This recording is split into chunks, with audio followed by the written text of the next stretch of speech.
ناظرین، آج ہم آپ کے لیے دنیا کے 7 عجوبے ان پر مبنی ایک رپورٹ لے کر حاضر ہوئے ہیں۔ سب سے پہلے نمبر ہے تاج محل کا۔ ناظرین، شاہ جہاں کے دور تک مغلوں کی عظیم سلطنت تقریباً پورے برصغیر میں پھیل چکی تھی۔ مغل سلطنت کے خزانے منہ تک بھرے ہوئے تھے۔ ممتاز محل بادشاہ کی تیسری اور سب سے چہیتی بیوی تھی۔ تاج محل دراصل بادشاہ کی لاڈلی بیوی کا مزار ہے جو اس نے اپنی بیوی کے مرنے کے بعد اس کی یاد میں بنوایا تھا۔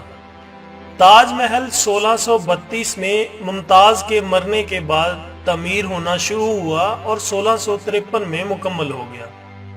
کہتے ہیں تاج محل کی تعمیر میں تقریباً 3 کروڑ 20 لاکھ روپے خرچ ہو گئے تھے اور سلطنت کنگال ہو گئی تھی۔ اسی وجہ سے شاہ جہاں کے بیٹے اورنگزیب نے باپ کو تخت سے اتار کر خود قبضہ کر لیا اور شاہ جہاں کو قید خانے میں پھینک دیا تھا، جہاں سے وہ ایک کھڑکی سے اپنی محبوب بیوی کا مزار دیکھ سکتا تھا۔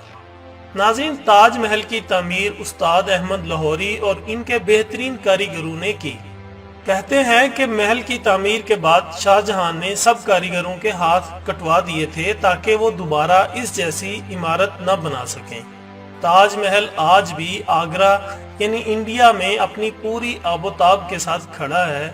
پوری دنیا سے لوگ محبت کی اس یادگار علامت کو دیکھنے انڈیا کا رخ کرتے ہیں۔ ناظرین، دوسرے نمبر پر ہے پیسا کا ٹیڑھا مینار۔ پیسا کا مینار اٹلی کے صوبے پیسا میں واقع ہے۔ یہ مینار اپنی تعمیر کے وقت سے ہی جھکنا شروع ہو گیا تھا۔ 185 فٹ اونچے مینار کی 296 سیڑھیاں ہیں۔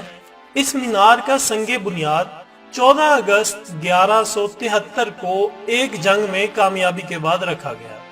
اس مرحلے میں صرف اس کی بنیاد اور پہلی منزل بنائی گئی۔ دوسری بار 1178 میں اس کی تعمیر شروع کی گئی اور صرف 2 اور منزلوں کا اضافہ کیا گیا۔ کیونکہ مینار کے نیچے مٹی نے بیٹھنا شروع کر دیا تھا، اس دفعہ تیسری منزل پر عارضی طور پر ایک بہت بڑا کلاک لٹکا دیا گیا۔ 1272 میں اس کی تعمیر کا کام ایک دفعہ پھر شروع ہوا۔ آخر کار 1319 میں اس کی 7ویں اور آخری منزل تعمیر کی گئی۔ 1372 میں اس پر گھنٹی والا حصہ نصب کیا گیا۔ اس حصے میں کل 7 گھنٹیاں نصب ہیں، جن میں سے ہر ایک موسیقی کے 7 اہم سروں سے ایک سر نکالتی ہے۔ آخری گھنٹی 1655 میں نصب کی گئی۔ 1990 سے لے کر 2001 تک اس مینار کو کچھ سیدھا کرنے اور اس کی جھکی ہوئی سمت کو سہارا دینے کا کام کیا گیا، جس کی وجہ سے مینار جو کہ 5.5 ڈگری جھکا ہوا تھا، اس سے کم ہو کر 3.9 کر دیا گیا۔ عظیم دیوار چین۔ ناظرین، دیوار چین چین کے تاریخی شمالی کناروں پر واقع ہے۔ یہ مشرق سے مغرب کی طرف جاتی ہے۔ یہ دیوار 700 قبل مسیح بنائی گئی تھی۔ اس کا مقصد شمال کی جانب سے آنے والے منگولوں کو روکنا اور ان کے حملوں سے بچنا تھا۔ یہ دیوار کئی صدیوں میں تعمیر ہوئی۔ شروع میں تقریباً ہر صوبے نے اپنی اپنی دیوار بنائی۔ چینی شہنشاہ کنشی ہونگ نے 206 سے 220 قبل مسیح کے دوران ان تمام دیواروں کو جوڑ کر بڑا کر دیا۔ اس کی بنائی ہوئی دیوار اب تک بہت تھوڑی بچی ہے۔ دیوار کی مرمت کا کام اس کی شروعات سے لے کر 1700 عیسوی تک جاری رہا۔ آج ہم جو دیوار دیکھتے ہیں وہ زیادہ تر منگ خاندان نے 1400 عیسوی میں تعمیر کروائی۔ ناظرین، ایک اور سروے کے مطابق یہ دیوار ٹوٹل 21,196 کلومیٹر لمبی ہے۔ دیوار کی اونچائی 26 فٹ اور چوڑائی 16 فٹ ہے۔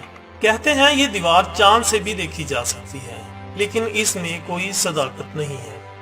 لیکن بہرحال اتنی طویل دیوار اس دور میں انسان کی سچی لگن اور انتھک محنت بیان کرتی ہے۔ پیٹرا۔ جنوبی لبنان میں واقع یہ جگہ پہاڑوں کو کاٹ کر بنائے ہوئے محلات کی وجہ سے دنیا بھر میں مشہور ہے۔ پیٹرا کو روز سٹی بھی کہا جاتا ہے کیونکہ جن پہاڑوں کو کاٹ کر یہ بنایا گیا ہے وہ گلابی رنگت کے ہیں۔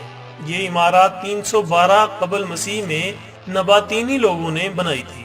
نباتینی لوگ سعودی عرب، لبنان، شام اور موجودہ اسرائیل میں رہتے تھے۔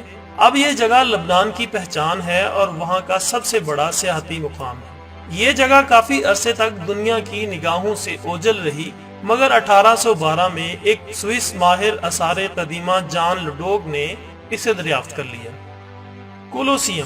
کولوسیم اٹلی کے شہر روم میں واقع ہے۔ یہ عمارت 70 عیسوی میں تعمیر ہونا شروع ہوئی اور 80 عیسوی میں مکمل ہوئی۔ یہ مکمل طور پر کنکریٹ اور پتھروں سے بنی ہوئی ہے۔ ماہرین کا اندازہ ہے کہ اس میں کم و بیش 50 سے 80 ہزار افراد بیٹھ سکتے تھے۔ یہ عمارت انسانوں کی وحشتناک لڑائیوں جیسے کھیل تماشے کے لیے بنائی گئی تھی۔ بہرحال 21ویں صدی میں یہ اب بھی تباہ حالت میں کھڑی ہے۔ یہ عمارت کئی زلزلوں اور پتھر کے چوروں کی وجہ سے تباہ ہو گئی۔ کولوسیم عظیم روم کی پہچان تھی۔ اب یہ روم کا سب سے بڑا سیاحتی اور تاریخی مرکز ہے۔ 610 فٹ لمبی اور 515 فٹ چوڑی کولوسیم عمارت تقریباً 6 ایکڑ پر محیط ہے۔ اس کی بیرونی دیوار 157 فٹ اونچی ہے۔ چچن اطزا۔ ناظرین، چچن اطزا نامی یہ قدیم شہر 600 عیسوی میں میکسیکو کے صوبے یکاتان میں مایا لوگوں نے بسایا تھا۔ یہاں پر بے شمار عمارتیں اپنی اصل حالت میں موجود ہیں، مگر کئی زلزلوں کی وجہ سے تباہ ہو گئی۔ یہ شہر مایا تہذیب کا سب سے بڑا شہر تھا۔ چچن اطزا نام دراصل مایا زبان کا نام ہے، جس کے معنی ہے اطزا کے کنویں کے منہ پر۔ مایا زبان میں اطزا پانی کے جادوگر کو کہتے ہیں۔ یہ شہر مایا تہذیب کا اکنامک گڑھ تھا۔ یہاں منڈیاں، بازار اور بڑی بڑی عمارات تھیں۔ ہر سال تقریباً 15 لاکھ لوگ اسے دیکھنے میکسیکو کی طرف منہ کرتے ہیں۔ Machu Picchu. ماچو پیچو، جسے عرف عام میں انکا کا گم شدہ شہر بھی کہا جاتا ہے، پیرو کے کسکو صوبے میں واقع ہے۔ سطح سمندر سے 7970 فٹ بلند ہے۔ یہ شہر انکا راجہ پیچا کوئی نے 1438 سے 1472 کے درمیان بسایا۔ یہ انکا تہذیب کا گڑھ تھا، مگر بدقسمتی سے انکا لوگوں کو یہ شہر تقریباً 1 صدی بعد ہی چھوڑنا پڑا، جب اسپینی لوگوں نے یہاں کے مقامی باشندوں کے خلاف جنگ شروع کی۔ پھر تقریباً 5 صدیاں یہ شہر تاریخ کے اوراق میں گم رہا۔ آخرکار 1911 میں اس شہر کو اس وقت بین الاقوامی شہرت ملی جب امریکن تاریخ دان ہرم بھنگم نے اسے دریافت کیا۔ تب سے ماچو پیچو سیاحت کی دنیا میں بہت مشہور ہوا۔ چونکہ شہر کی اکثر عمارات تباہ ہو گئی تھی، اس لیے 1976 میں یہ فیصلہ کیا گیا کہ شہر کو اصل حالت میں بحال کیا جائے تاکہ آنے والے سیاحوں کو اس شہر کا وجود سمجھ میں آ سکے۔ ناظرین، یہ کام تاحال جاری ہے۔ یہاں کی کھدائی کے دوران ہزاروں کی تعداد میں انسانی کھوپڑیاں سامنے آئیں، اور ماہرین کا دعویٰ ہے کہ ان ہزاروں عورتوں کی کھوپڑیاں ہیں جو انکا لوگوں نے اپنے سورج دیوتا کی بھیٹ چڑھا دی۔